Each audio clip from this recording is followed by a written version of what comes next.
hello to everyone and welcome to this panel discussion on how journalists can increase and improve the coverage of climate change. I'm Emily Labor-Warren, Director of the Health and Science Reporting Program at the Newmark CUNY Graduate School of Journalism. This event is a collaboration between the J School and Climate Nexus, a strategic communications group focused on climate change. More specifically, it is the brainchild of Marlene Peralta, who heads broadcast media relations at Climate Nexus and who was among the first class of Newmark graduates back in 2007. We have just 1 hour and a lot to discuss, so I will just briefly explain the format. Our moderator, De'Ara Towns, will engage our 3 panelists in a discussion. De'Ara plans to intersperse audience questions rather than saving them all for the end. So if you have a question you would like to ask, please just write it in the chat. And if your question does not get asked, do not fear.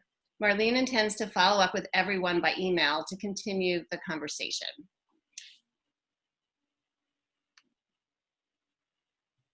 Okay, and now it is my great pleasure to introduce De'Ara. De'Ara grew up on Long Island, close to the ocean. She inherited a deep appreciation of nature from her mother, who was an artist and teacher. De'Ara began college at Hampton University as a journalism major, but then switched to marine science. After graduation, she worked as an educator at aquariums in Long Island, Massachusetts, and Virginia. She considered continuing her scientific studies, but journalism kept calling to her. De'Ara recently completed her master's degree in social journalism here at Newmark CUNY J School, where she focused on New York City neighborhoods that are the most vulnerable to flooding and the impacts of climate change. She currently works at First Draft News as an investigative researcher and community engagement lead. And now, De'Ara, take it away. Thank you so much, Emily. I'm blushing a little bit, but thank you. So I'm going to jump right into introducing our 3 panelists. So we have Rebecca Hersher. She is a reporter on NPR's Science Desk, where she reports on outbreaks, natural disasters, and environmental and health research. Hersher was part of the NPR team that won a Peabody Award for coverage of the Ebola epidemic in West Africa. She produced 2 stories that won Edward R. Murrow Awards, most recently for excellence in sound for her story on flash flooding and climate in a Maryland city. Next, we have Rachel Ramirez. She is a freelance journalist based in New York City, whose work has been featured in Grist, Vox, HuffPost, The Guardian, and many more. She is the author of The Breaking Point, a weekly newsletter that draws on the historical legacies of injustice in issues that include the environment, colonialism, and the Asian American diaspora. And we have Ginger Zee. She is the chief meteorologist for ABC News, reporting on the nation's weather on Good Morning America and across ABC News broadcasts and digital platforms. She has covered almost every major weather event and dozens of historic storms. She currently hosts the ABC News live series, It's Not Too Late, which provides deep dives into environmental and climate headlines in the leading issues of the week. So let's jump right in. Our first topic is reporting on climate. So like every beat in journalism, there are hurdles to getting your stories out there. And that could be access to informative resources. It could be the type of sources that you have. It's deadlines, it's money. So I'm going to start first with Rachel.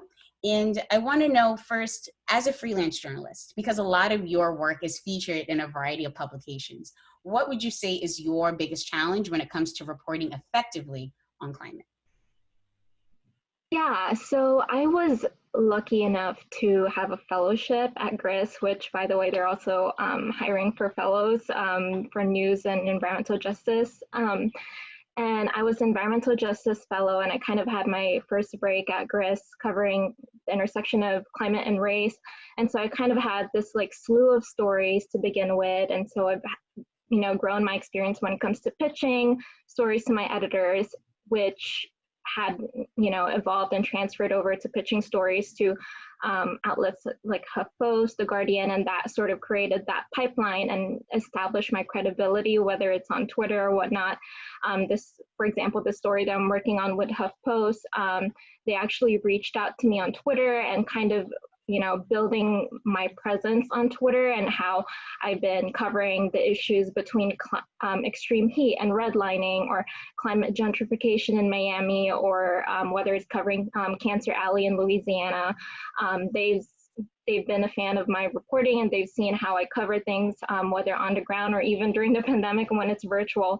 And so kind of establishing those connections and relationships with editors across various news platforms was really important for me. But I think the struggle when it comes to pitching is really getting the message across, especially for me as an environmental justice reporter. I don't think that a lot of people or a lot of editors fully grasp that climate change is, a story of racial justice, a story of economic justice, a story of housing justice. So I think a lot of, there are a lot of intersections with different issues that we're now seeing, especially with COVID-19, the pandemic. I don't think a lot of editors make that connection. I think that's one of the struggle. And so getting your message across during the pitching process is a challenge, but it's something that you get used to over time.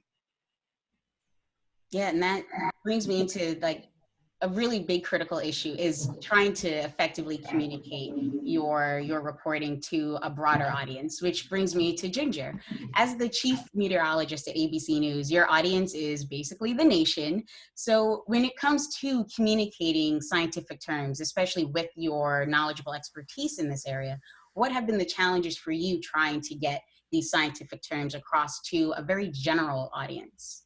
Yeah, that would be the first one. I mean, I think a lot of times about if I sit back and try to watch the programs that I'm a part of, I have a hard time because that's not necessarily the way that I would probably be getting my information. I'm much more like the docuseries on Saturday night when my husband wants to watch something mindless. I'm like, let's watch the Dust Bowl. I mean, it was a line in a comedy for a reason, right? Like, I love learning at all times, and I love expanding upon the things that I already know a lot about and learning more about them. So figuring out a way to do that up until about a year ago was much more challenging because I grew up on a small farm. I lived off the grid.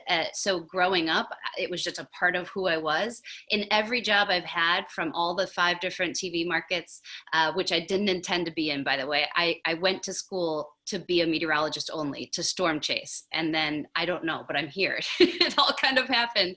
But climate and environment reporting has always been a part of my job in every job I've had. And now growing it into something that a network would want to see on the regular, that's been, for 9 years, was very difficult. I would have to, at one point I had to jump off the Himalayan mountains and feed a vulture out of my hand to get an environmental story out. Right? Like that's the type of next level we're talking about to get on Good Morning America, a story about endangered animals, let alone talking about climate change. Now, as we've gone through this process, and I have definitely shared my passion for all of the producers and everybody, I've definitely honed the way that I pitch, but we also came upon a time right before COVID and race relations erupted where our research was showing that climate was the top, if not one of the top 3 stories that people wanted. And it was like, oh my gosh, everything I've done leading up to this point, okay, I need a climate unit, I need all this stuff. And we really started ramping up. And then March happened. And so it was another time to step back and be able to say, now hold on. Just because these other headlines came in, this has been my challenge of saying, this is not a headline that's gone. Our audience still really wants this. And to be able to do that, if I get somebody one-on-one and have a conversation like this, I got them. How am I going to do that to get, the broader audience? And what I realized was, as I'm doing my weather from home and I'm not traveling as much, I'm like, oh my gosh, I have a studio in my basement. Hold on, I can do anything I want. And so I started producing and writing all of my own long form stuff. And then I just said, hey, is there a place I can put this? Because I've got an 8-minute segment on X, on NEPA is where I started. Something that would probably not get on one of my broadcasts, but now I'm able to share it to my 1 million followers on Instagram, to my, all of these things. And then the last challenge that I'm finding though, on social or in these streaming platforms that I'm allowed to now do this on, how they're saying they want it, but they're not clicking on it as much as they click on me making cookies with a chef. And so here's where I'm trying to find these two things together. And in the past 6 years, you know, probably my most fortuitous and most, I'm so proud of what we did. I pitched a show called Food Forecast, based solely on my fascination with the microclimates of Napa Valley and wine, and then started broadening it out to more agriculture. And I was able to tell climate change stories through beautiful food stories. And we did two seasons of like 8 episodes each. And that's probably been the best crossover that I've found in that challenge. So I'm trying to find ways to do that again without repeating myself and grabbing everybody at this critical time. No, that's brilliant, Ginger. Because again, a lot of the times when we're doing this reporting and we're getting these stories out there and we're finding that intersectionality of these issues between climate and all these other beats in journalism, we constantly come up against the issue of, say, ratings, clicks. Like, are we reaching the people that are interested? And then are they responding to how we're doing this work? Which is a great segue into my next question, which I would like to pose to Rebecca next. Being with NPR and knowing the impact that audio can have when it comes to reporting on a multitude of issues, audio has a unique way of connecting, you know, very important issues to people on a very intimate level. So I would love to know more about your experience with that, because there has been a constant drumbeat of we're not covering the right stuff, or we're missing the right issues, or there's something else that could be happening here, but there's criticism that is kind of impacting how we're communicating. So from an audio standpoint, how has that impacted your reporting? Well, I think it's a good question. First of all, I think some of that criticism, you know, often it says we're focusing too much on disasters. We're making people scared without making them understand what control they have, that we're not connecting the past to the future. That criticism is warranted. You know, like often we're not doing those things and we need to do them more. And I think audio is a really good medium for that. It's not the only medium, but it is a good medium because what it lends itself to is something that you probably aim for in other mediums as well, which is linear narrative storytelling that has a central character who you can identify with. And because that's the only way to do an audio story, it means that all audio stories about climate change inherently have that structure. And that's really good because we also see these huge ratings. Like, people love climate change radio stories. They love it. They love it now, even when there's a pandemic, even when there are protests, like they want all of it. It's not like climate change like drops off as soon as something else shows up. So that's good news. And it means that, like, I think some of the principles that anyone who's been to journalism school has learned, anyone who's been a journalist has learned, that are just inherent to telling a good story, you don't have to reinvent the wheel. You can use those same principles to tell climate stories that really connect with people. So like, we spent a year in one town and like interviewed everyone there and watched them try to figure out what to do about the flooding problem they had. And like, is that a climate story? Absolutely. Is it a hydrology story? Absolutely. Although my editors make me take that word out because it's like kills everyone's buzz. So like, these are technical topics, but we can cover it if we have the time and the resources, to your point, to do it. We can cover it in a way that steps back and says, like, let's center this, even by our story choice, in people's lives, and then cover some of the bigger issues as we go. And it helps people connect, so that rather than saying flash flooding has caused X amount of damage in the US this year, you start in the place that's had one little flash flood. And somewhere in there you mention that, like, you know, this is happening everywhere and it's a really big problem. I think people retain it better, they connect to it better, and they are able to watch people problem solve their way through it as they learn that information, which is really helpful. Excellent. So I want to check in with Marlene real quick to see if we have any questions at this point. If not, I will move into our next topic. No questions yet, but feel free to write your questions in the chat, and I can pass that along to Diara. Excellent. So one of the ways that we try to engage our audiences is trying to figure out how to make your storytelling a little bit more innovative. How do you make it more engaging for them? But as we were talking about, like on the other side of that is that, well, how do you make it appealing to your editors and your executive producers? How do you get them on board with your reporting? So I would like to start with Ginger again with this one when it comes to moving beyond disaster reporting, because if there is that association between doom and apocalypse and everything else associated with climate, and that gets roped into weather, how are you able to innovate within that medium to try to separate the doom and gloom and actually get to the meat of the issue? Mm-hmm. So people try to separate climate and environment, and I always think that's a mistake. I think that utilizing both together is the best way to, on a broad scale, get someone like an executive producer of Good Morning America to buy in. And then I'm going to put it in that story. And the central character, you know, that a recent pitch that I had that will happen, it's just been slow to go, is we've had the COVID litter. Obviously, people cannot, you know, say that's not happening. The masks and the gloves, the numbers are astounding. And there was an LSU professor who I did an interview with for It's Not Too Late, and he had some like shocking numbers: 467 gloves and masks per block in Crown Heights, Brooklyn, back in June. I mean, like, that, to me, that covers the sidewalk. It's an unbelievable amount. And I kept saying it on a personal level, like, it kind of sounds to me like a what would you do, like if you see someone in the grocery store parking lot. Like, I always wonder, who are those people that are dropping those? What happened? I thought we learned from the ads in the 70s that you're not supposed to litter. Like, what did a global pandemic change throwing things on the ground? And so I started thinking that way. But knowing that I'd always want to tell the microplastics and a warming ocean story. And so this sounds very convoluted that I'm going all over the place, but basically pitched, GMA loves a good, like, before and after during the 2 hours, something that where you start and then you end. And I always follow 4Ocean, a great group that cleans up beaches and is able to physically show the difference. I had a really great contacts in the microplastics world, and then placing the COVID litter twist on it.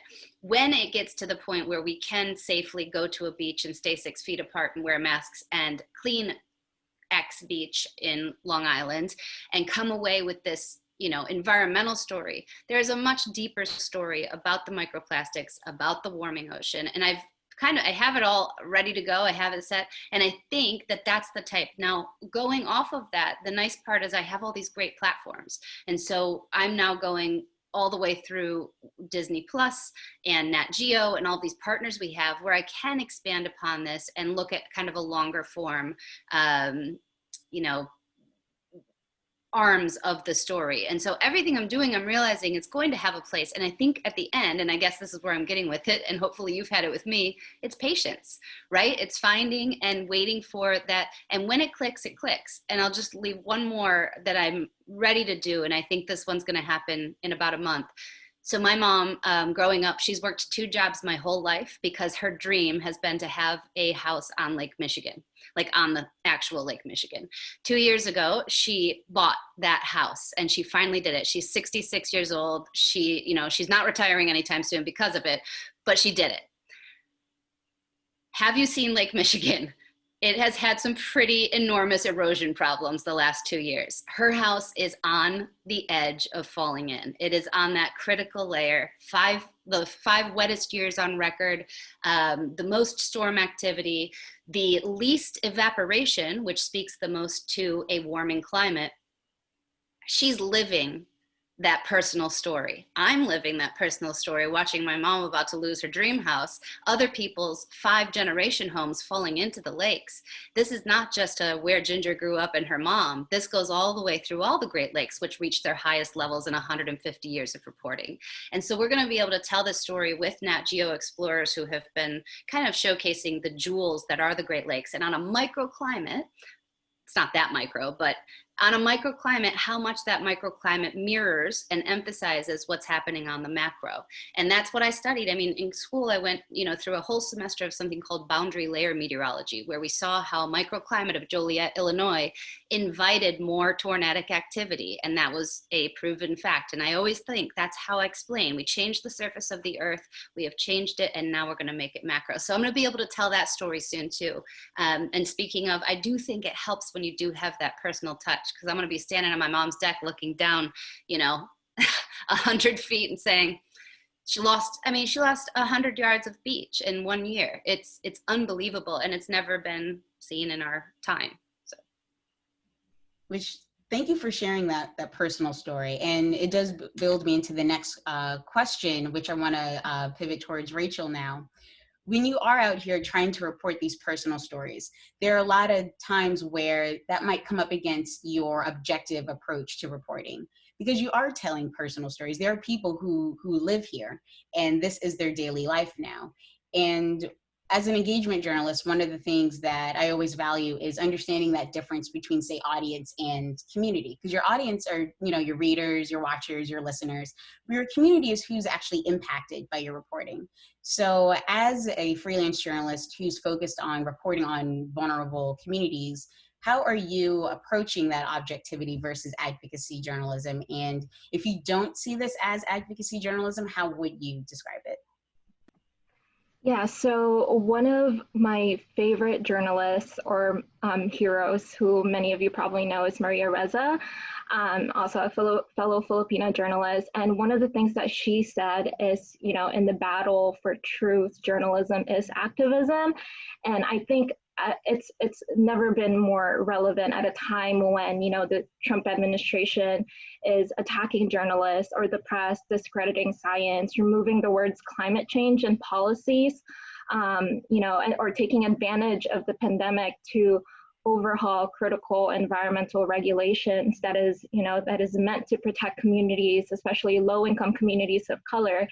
And I feel like that's when we as journalists need to step in, because our job is to tell the truth. We're essentially slaves to the truth, and say, write those stories and say, hey, climate change is happening, it's real, and it's human cause, and we're exacerbating the problems, and here's why. So what we need to do is sort of, that's sort of your story, that's your point, and now you have to bring in the supporting details, whether it's the qualitative data that you gathered from the interviews that you had with communities out on the ground, or at this point, which is virtual given the pandemic, or the quantitative data that you gathered from scientists or experts. And that key part, bringing the science in, is really important, because you can't really go wrong. And there's also some truth to why communities are more willing to talk to journalists about sounding the alarm with the problems that they're facing, being near a fossil fuel industry that's spewing out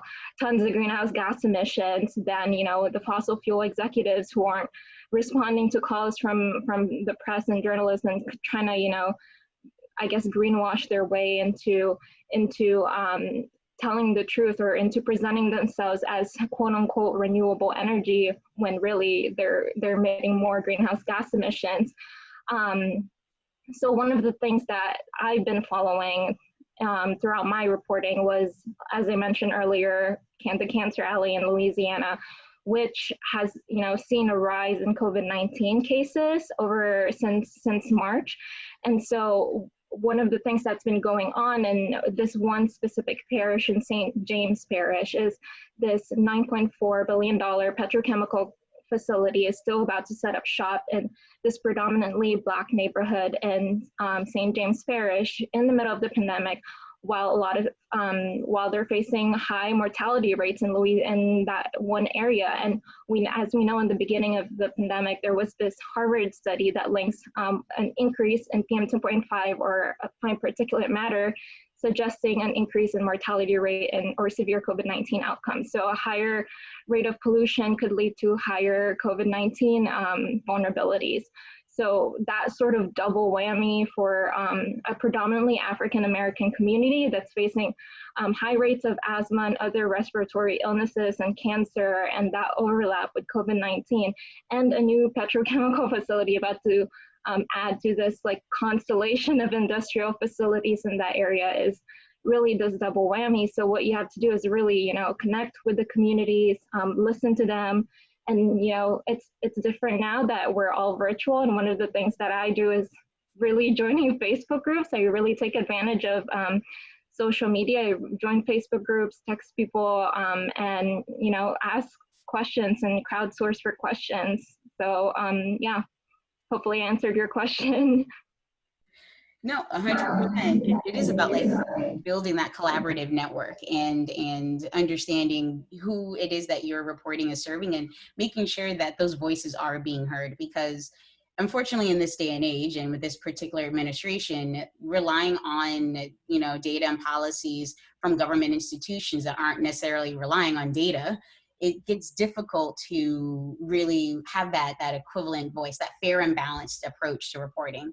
And I want to pose this question next to Rebecca, because as you were reporting in Maryland and getting those stories from this particular city, you have your objective truth and what the data says, but then you have the personal truth, that community truth. And as a reporter, when you're in that space and you have the resources as a journalist to be in that space, how are you balancing that, you know, those stories and that equivalence of data versus personal experience within your story? That's a great question. I think one thing that I try to think about a lot when I do this, because my job is based on the science desk for NPR.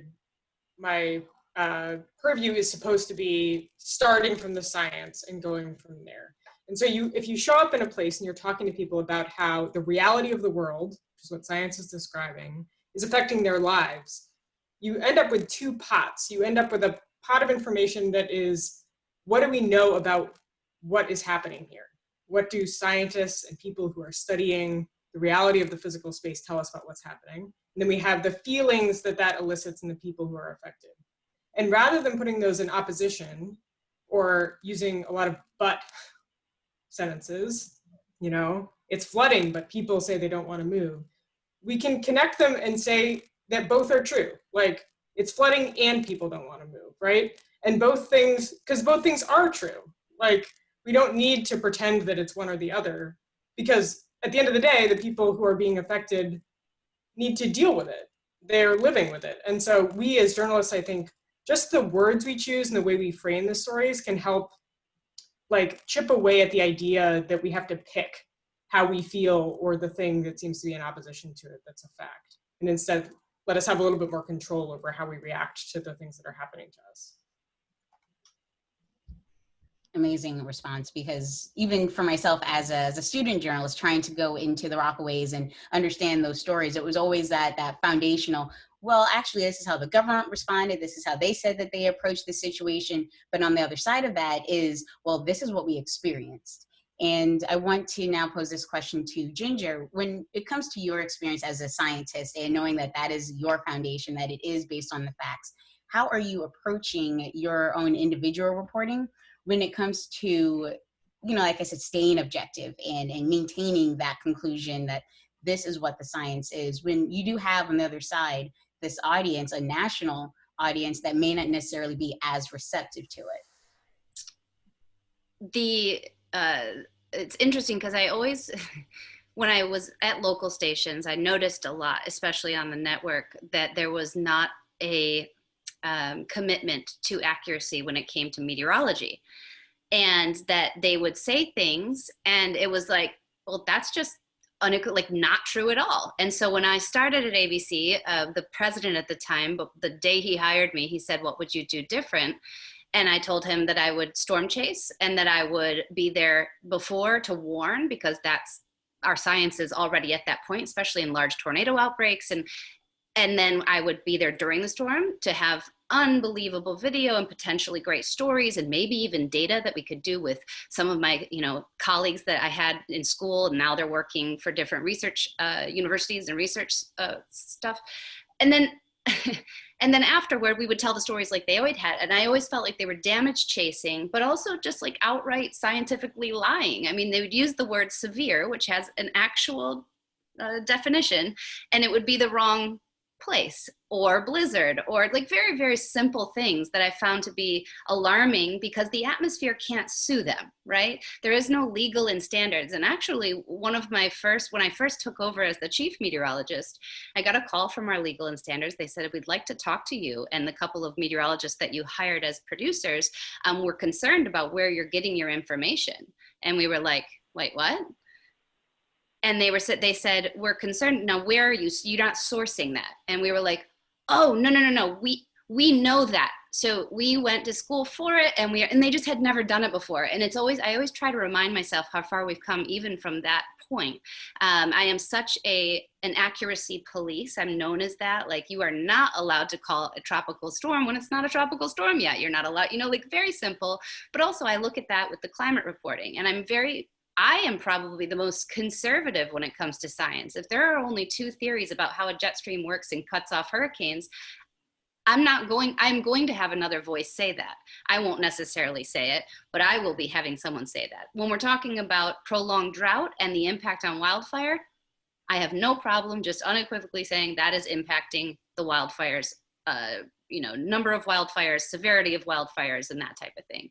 There's a couple of ways that I do that I think I balance it okay. And then I'd say the other thing that stuck out, and when Rebecca was talking about the communities, the other thing is we have these cliche sound bites that happen all the time. I've never seen anything like it. And you have to remember there's such a psychology of weather and climatology with people when you talk about a flood event. They've never in their 30 years of living there seen anything like it. I do another show on Saturday mornings called Hearts of Heroes, where we hear from the fire department. Even in those fire departments, the people who have been there for decades, they don't have 150 years of data right in front of them. They think this is the first time it ever happened or the second time. I'm always driven by the science but then also sensitive that this is not how they perceived it. And so I try to balance that psychology because it doesn't mean you have to be insensitive. It just means you still have to be right. I guess that's how I do it. Wow, no, that's great. And it is, like you said, it can be challenging to try to get the right terminology and the right phrasing and the right messaging across. And so now I'm going to slide right into questions, which we have a couple that have come through, so fantastic. So this one is for you, Ginger. So during your food-based climate series, did you have any success in engaging audiences through the plant-based diet discussion, since animal agriculture has such a large emissions impact? Or is that a little too nuanced? If you want to fire people up, you start telling them to go vegan. I mean, that's usually what will happen. What I did instead was one of my favorite food forecast episodes is the grass-fed, grass-finished, where we really explain the basics of how cows are ranched and how, when I showed up, you talk about a character. I showed up just outside of Dallas, Texas, to a guy hopping off of his horse with 2 guns in his holster in Texas, like the most conservative character you can. He hops off, he says, we need to take care of this soil and this planet right now. And he was going around giving what I called soil sermons. This is, years ago before the kiss the ground and everything. And he was going around to showcase how he was one of the only ranchers who had made it economically through the severe drought of 2010, 2011 in Texas, because he had kept the native grasses and gone for a soil first, biodiverse farm or ranch. And so being able to showcase that the way that meat is processed is not okay, but that it doesn't have to go away for everybody right now. It just needs to be supported and done the right way. That was probably the most, and we got the most attention on that, because you had the people who like to fight about how to tell others to eat.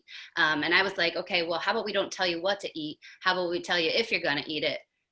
Perhaps we eat it this way and we ranch it this way. And this is this unbelievable character who you don't expect to be this way, giving you this information. And that was really the strongest and probably most relatable, but also surprising to people. Wow, yeah, character indeed. So next question I'll direct towards you, Rachel. So can you comment on whether or not journalists should be hitting back on false claims about the climate crisis, either made by the government, politicians, and are you better served by not saying anything, or should you let that political claim just slide? And the reason I'm asking you specifically is because of your recent story in the Guardian, the Poisoning the Pacific story. And more specifically, it was the U.S. military and all of the actions and the repercussions from things done decades ago. So when these comments and claims are made, should you be, pushing back against claims like that from official sources? Yeah, I'm just gonna, go back to what I said earlier about how, it's our job as journalists to tell the truth. And so I think it's our job to push back when it comes to, what was the word, false claims made by politicians, or not. It doesn't even have to be politicians. It can be fossil fuel executives. I've been in conversations where fossil fuel executives, especially their PR people, would yell at me on the phone the moment my story publishes and say, that data is not right. Why don't you use our data? I'm like, I can't use your data.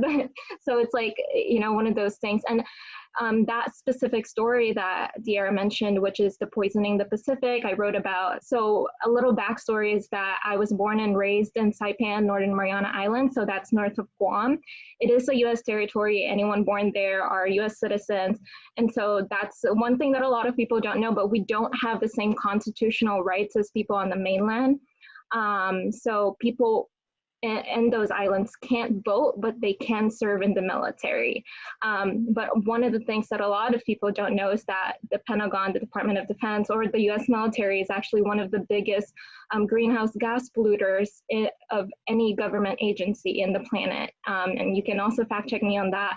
And, throughout the World War II and, previous wars, Cold War, Korean War, the Vietnam War. So a lot of those, they sort of use the Pacific, whether that's in Okinawa in Japan, the islands throughout the Pacific, as sort of this hub for military storing, a lot of chemical weapons, biological weapons, nuclear weapons. Just look at the Marshall Islands. The LA Times did this great investigation last year or earlier this year on it. But these are things that the military has had to cover up again and again, years and years, for years and years. And so now that a lot of people are sounding the alarm, and a lot of activists in Guam, there's actually this movement called #demilitarize Guam, to kind of, because there's a new marine base in Guam that's being built up, another marine base. And so that's going to add to the pollution and contamination that's been happening in Guam. And, the marine base there, they found human remains on the ground during the excavation process. And those are indigenous Pacific Islander remains. So those are another, layer and a different story. But all these years of cover-up has led to the U.S. military just taking advantage of these lands and with sort of that negligence for human rights, which is what I said in the story. And I know it's such a serious topic, and my editor and I at the Guardian sort of went back and forth and saying okay, how do we word this in a way that we wouldn't come across as not objective and whatnot. And we even got some lawyers involved because we were dealing with the U.S. military. So it was something that we really had to think about. And it is a tough story when it comes to the U.S. military. But I think for the fossil fuel, the fossil fuel industry, I think that's also a different story, but easier to deal with than the U.S. military. Wow, that is wild and also super critical. So when it comes to this next question, and I want to pose it next to Rebecca, when it's regarding terminology that you use in your reporting, and this particular question from Adam Glenn is about, having stories that don't actually mention climate and taking out some of those keywords that might be triggering to folks who may be climate skeptic versus a denier, that they're interested, but they don't want to get pulled into what they may perceive as the political context around this issue. So when it comes to how you're wording your stories, how are you navigating that? Are you going into, Facebook communities and trying to see, well, what language are they using? Can I incorporate that into my story? And any, relevant example that you have to share would also be welcomed. Yeah, absolutely. I think about this a lot. The really basic answer, should we stay away from using terms like climate change if we think that people might be turned off for them? I think the basic answer is no. If it's climate change, then you have to say that it's climate change. But there are lots of ways to help people want to read your story, want to engage with it throughout, and not feel dumb when they engage with the content. And one thing that we really try to do, and my editors work with me on this a lot, is just describe what it is you're talking about in detail. Describe the world as it is. Don't use euphemisms. Don't use climate change as a euphemism, right? Or a catch-all. Like, if we're talking about a specific effect of climate change, then start with that. And then connect the dots, say, and that's happening because humans are emitting greenhouse gases and causing the earth to get hotter, right? And that can help people just come on the journey with you and say, oh yeah, I have experienced that, or I understand that's happening, and you're telling me that it's happening because of this other thing. Got it. As opposed to saying if you have been living under a rock, then you might not know that this is happening and it's climate change. So and I do actually think that over the years, I've watched climate reporting move away from really aggressive, in your face, this is climate change, and if you don't believe it, you're a moron, and towards, and even NPR had we would write headlines or leads that were more if you don't believe this, then you're not on the right team.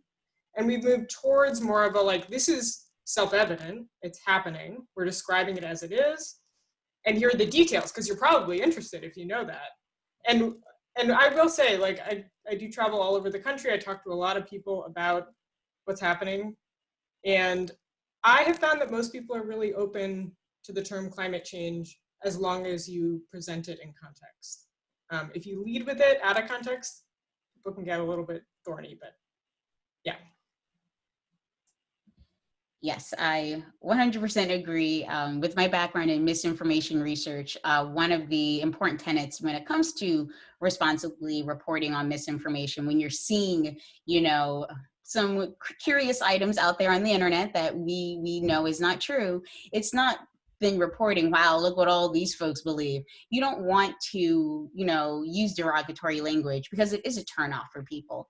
And when it comes to climate, we're all on this planet, we're all impacted by this. We can't be shunning those who may have questions about it, but don't necessarily know how to approach it.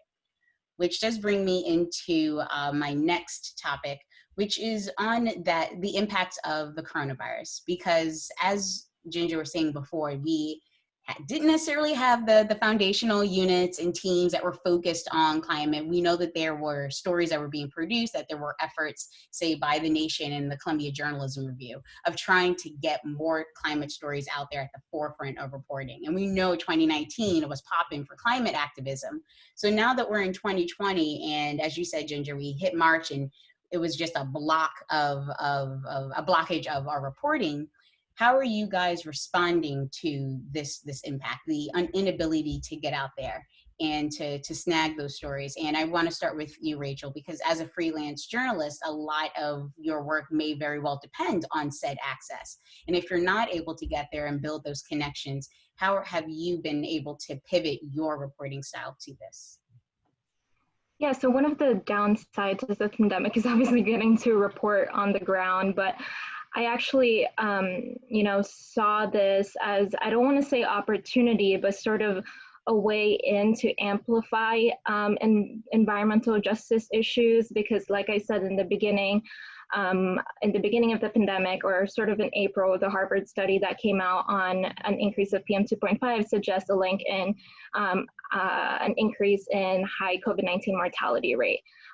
So that was sort of my kind of touch point of connecting EJ or environmental justice issues with COVID-19. And I specifically remember this one story where, I'm not going to talk about the Louisiana one again, but I'm just going to jump off to another story that I wrote, which is in Jersey. They had this place called the Chemical Corridor in Newark, where there's a bunch of industrial facilities. And one of the biggest ones was this Covanta waste incinerator, which during the pandemic in April, they were spewing out, for some reason, pink or purple plumes. And that's like unusual because what you see is usually gray or white or black, you know, smoke coming out of the smokestack, but pink and purple plumes is, you know, something that sounds alarming to the community. And so, you know, I didn't get a chance because I live in Brooklyn, but I didn't get a chance to go visit Newark, but I kind of know how Newark is because I've been there before. But one of the things that I asked my sources, which I typically ask since the beginning of the pandemic, was like, could you give me a visceral, you know, or very descriptive description of or detail of your community? Like, what does it look like? What does the streets look like? Does it have trees? How many, or what does the industrial scene look like? So what my source did was sort of give me this quote unquote toxic tour, which ended up being my lead. And so, you know, talking about kind of walking through my audience, going down this Doremus Avenue in Newark, saying how this, you know, heavy freight trucks are coming out of I-95 freeway, and then you see this sewage treatment plant, the waste incinerator and whatnot, and kind of listing down all these like polluting sources. And this is specifically in a neighborhood called Ironbound, which is a predominantly immigrant and Latino community. And so I talked to the community via Zoom, via phone call. I talked to experts at the New School who studied a lot on waste incinerators. They put out this study a year before in 2019 on waste incinerators and the impact it has on climate and the communities, surrounding communities. And so I used that toxic tour and the video as sort of, you know, the point in my, as a kind of a narrative in my story that kind of give a visceral sense that, you know, maybe me or my reader would get as if they were there. So that's one of the things that I did in COVID, but also, you know, there are a lot of other things that a lot of other stories that were brought to light during COVID, such as like when you overlay the maps of COVID-19 cases, as well as where people using the EPA environmental justice screen, you'll see that those maps where vulnerable communities are and where high rates of COVID-19 cases are kind of overlap, but that doesn't mean causation, right? So it's kind of having that, you know, having that touch point, I don't know. But yeah, I thought it was sort of a way into environmental justice stories. Yeah, that's a fantastic way to try to leverage, you know, the Zoom connections and getting people to describe, you know, what their experience is, and fantastic that you were able to turn that into your lead. Just to be mindful of time, I will jump now to Ginger, because I know you have to go to your, you know, broadcast. It's fine. So when it comes to, you know, pivoting within the COVID-19 pandemic and leveraging your studio in your basement, which is amazing, how are you connecting with the people, the folks on the other side of the camera, so to speak? Because if you are used to going out and reporting from location and connecting with people in person, how are you able to still build your audience and innovate your storytelling when you're limited to like a 12x6? So yeah. Well, I am so grateful for the pandemic, only because Stephanie Ebbs, who is on here, her and I had, you know, we had a relationship before, but since then we are on the phone, we are Zooming, we are the best of friends. She's got every climate and environment contact in the world. And since I started utilizing that studio, her and I have been just nonstop producing. I mean, we could do it daily, minute to the minute, you know, we have so many stories, we're just bursting with what it is. So I think that's what it was putting it in this smaller thing and kind of taking away the distractions of everything else helped me to focus on the thing that I have always been the most passionate about. So I'd say that's where it starts, connecting to people. I started thinking more about how do I like to watch television? Who do I think does a great job at getting really difficult storylines across on television? And his name is John Oliver. I'm not a comedian. I am not funny like John Oliver. However, I have a screen in my basement and I have the ability to produce graphics, and I can be a little cheeky. And I started thinking about, like, how do I use what he does? He connects to people so much, and he uses very difficult, concepts and words, and he dives deep, and you're there for 20 minutes and you're still listening at the end. And a lot of it's because of humor, but it's also because he gained this trust. So I started working on how could I do this without being a comedian, without being able to do it. And it's utilizing my skill. My skill is standing at a screen and communicating science. I can do that with climate too. Oh my gosh, that's when it all started to come together. Now, at the same time, my husband will, because he's in television, he'll tell me still the pieces where I've been able to go out are still better. And so I don't know that it replaces it, but it definitely it gives you like this band-aid of time and helps. I think it's helping my reporting because it's helping me to describe stuff almost like and I did work in radio first, but in audio, you don't have the picture. So to be able to grab people with those words and tell them the story without that broad landscape of truffles that I was telling them in Food Forecast in Italy, and the soft music playing, I think it's brought me back to what that storytelling really can be and the power of my words and the what they mean. And then finally, I'll just say, when I've been on the storms, because I have traveled now, in the last 5 weeks, I've been in 4 natural disasters. I wrote a whole book called Natural Disaster. I cover them. I am one because that's me, but I've been in all of them from Katrina on. And so it would have been strange to miss them. But what I've been able to do is take those times, like when I went down to cover Hurricane Laura, I go down a day and a half, 2 days before, and I thought, this is where we shoot. It's not too late. Stephanie had great contacts. We got with the Mississippi River Delta Project, who is building natural barriers for storm surge. And there's a way to combine these two things. Now we have the governor of Louisiana not only using the word climate change and saying that that is a part of their problem, but also I can now go back and I have this breadthy interview where I'm on Lake Pontchartrain with the guy that's talking about it. So even when I'm out there, I'm trying to use every minute when we're not in the middle of the actual storm to tell stories that are going to be climate-based. And yeah, your reporting in the Mississippi Delta was super, not just powerful, but it was like meaningful because you had those voices that were like, yes, yeah, this is why we're doing this, and this is how we're doing this. Yeah.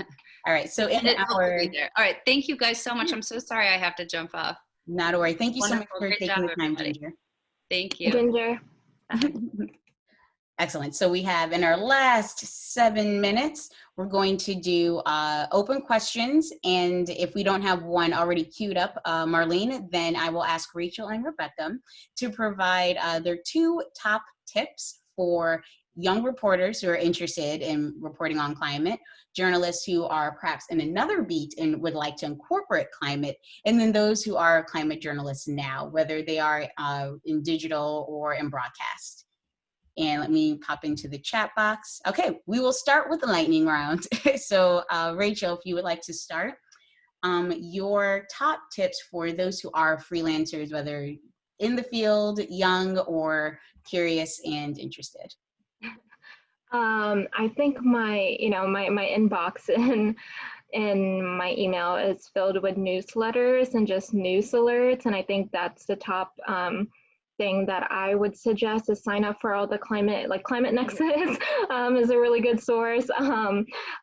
Political Morning Energy and all those climate newsletters out there to kind of get those different perspectives on the recent news and the top news, and then kind of, blocking out an hour or 2 of the day to think about story ideas. And then another thing is, which is a really big one, is if you don't think a story is a climate story, and I urge you to think again, because, when I'm just going to give you an example of going back to George Floyd, which is, you know, we all know that it was such a tough week and the past few months at the height of the Black Lives Matter movement. We know that one of George Floyd's last words were "I can't breathe," and that's also Eric Garner's last words. And, you know, no one would ever think that that would be an environmental climate story, but it is, because the words "I can't breathe" is like the same sentiment that I hear as a journalist over and over again when I talk to my sources in pollution burdened communities. They can't breathe when they're next to a fossil fuel facility or you know, any polluting infrastructure.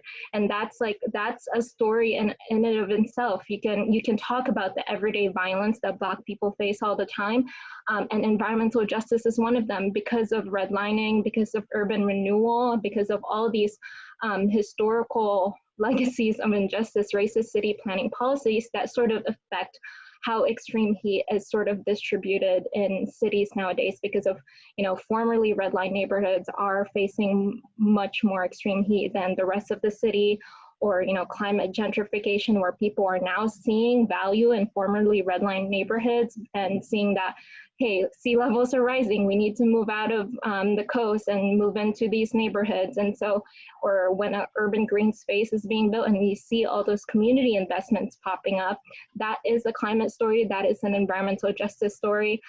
So yeah, if you don't think a story is a climate story, I would urge you to think again. And we will pivot to you, Rebecca. Okay, so here are my two things. My first one is similar to what Rachel just said, but a slightly different take. So I think some of the people on this call might be either, maybe you have a job in a certain beat and you're thinking about switching beats, or maybe you were recently a student and you're trying to get a beat job. And one of the things that I would really urge you to do is think about how the jobs that you're seeing dovetail with climate issues. So business units, legal reporting, obviously national, but also local politics, even the arts. Like, these are jobs, health reporting, these are jobs that cover climate change. And so if you're interested in climate, you don't need to limit yourself to jobs that have the word climate in the title in order to cover it. And I urge people also to make that point during the application process, because I think it's something that editors need to hear coming from the bottom up, saying, Wyatt, the reason I'm excited to cover business for you is because I think business is on the front lines of climate change, and here are a couple of pitches. And I think that helps create kind of the surround sound message, which is that this is our whole Earth. And so as you said, every story is a climate story. And the other thing is that I think scientific expertise, but also just scientific facts about climate change, they're really important to have it totally nailed down. And it's tough because it changes, right? The science changes over time. So one piece of advice that I always give people is, especially if you're not a science reporter, but you cover climate change, is to keep a cheat sheet and separate it into different categories. So maybe extreme heat, hurricanes. So there are gonna be a lot of different things with natural disasters, and then maybe there are a couple health topics, maybe there are a couple business or legal topics. Put down the facts that you know to be true and the source where you got it. And then you can choose how often. I do it every 3 months, you can do it every 6 months, you can do it every year, but check them. Make sure that it's still true and that there hasn't been a new study. And you can use your colleagues' work to do this. You know, there are science journalists who are writing about the latest science all the time, and you can use them to be your sounding board. But make sure that you're super solid on the facts so that you can write the most impactful, true, superlative sentences you can and really hit it hard. And you don't have to sort of, step around the facts because you're really solid on them. Excellent.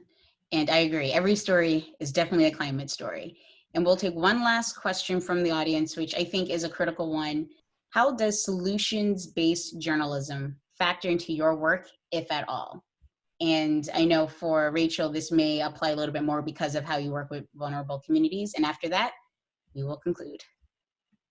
Yeah, I've written a bunch, I wouldn't say a bunch, a couple solution-based stories. And one of them is most recently is about green gentrification, specifically the one in DC. And I kind of talked about very briefly about the history of redlining again and how are we fixing this. And, when we think about the High Line, say in New York City, if if you're familiar with the history of it, that High Line, that urban green space park, really displaced a lot of the marginalized communities in Chelsea. So how do we, I wrote about how do we avoid that kind of situation? How do we pass equitable green measures to avoid displacement and gentrification? And I sort of spotlighted what Building Bridges Across the Park in Washington, D.C., which is a nonprofit that's building an urban green space park in the 11th, it's called the 11th Street Bridge Park in D.C., which would connect the Anacostia neighborhood, which is a historically Black neighborhood, to the Capitol. So that whole 11th Street Bridge would be transformed into a park. And I read their sort of plan, and it's a robust, equitable development plan that really invests in the communities. So it would invest on unemployment and hire people from the community in Ward 8, which is across the river. And then another one is this home buyers club, where they would build affordable housing and really prioritize the people in the community. And then another aspect was preserving cultural and historical sites in the area, and then also investing in small businesses. I'm probably missing some, but I use that as a model for sort of that solutions-based aspect, and how we could sort of solve solve that gentrification, green gentrification or displacement aspect. And then another one that's actually not published yet, but we're talking about, I'm writing about extreme heat and this in the HuffPost, and how we see that in the future, and what are the solutions that are happening right now across the world that other cities can use. And so looking into the plans, like I spotlighted the one in Ahmedabad, India, which has this really robust heat action plan. I'm not going to get into the details, but that's like a solution story in itself, and the Barcelona super blocks, and finding solutions that are already out there, but finding saying that and putting that into this larger context of a problem. So I guess that gentrification piece is just one aspect, or extreme heat, or this home buy program as a result of sea level rise. So finding the solution of what's an equitable, because you really, I think the biggest thing is when you're putting out a plan or a policy or a measure, you really need to center that equity measure, especially nowadays. That's how I sort of approach my solution-based stories. Excellent. Yeah, it is about connecting that impact, and just going back to what Rebecca had said about, that intersectionality of those beats, and learning who else is in your newsroom that's doing that reporting. Those are some very tangible takeaways, and I really appreciate you both sharing on that. And I will now toss to Emily to close us out. Okay, great. Well, listen, first I want to thank everyone who attended for bringing yourselves here for this moment, and especially our panelists as well. It was wonderful to hear these pearls of wisdom, super actionable. And finally, I want to thank De'Ara for doing such a masterful job of pulling together all these different threads, including audience questions, 3 panelists, and really making it as meaningful as you have. So thank you so much to everyone, and have a wonderful rest of your day.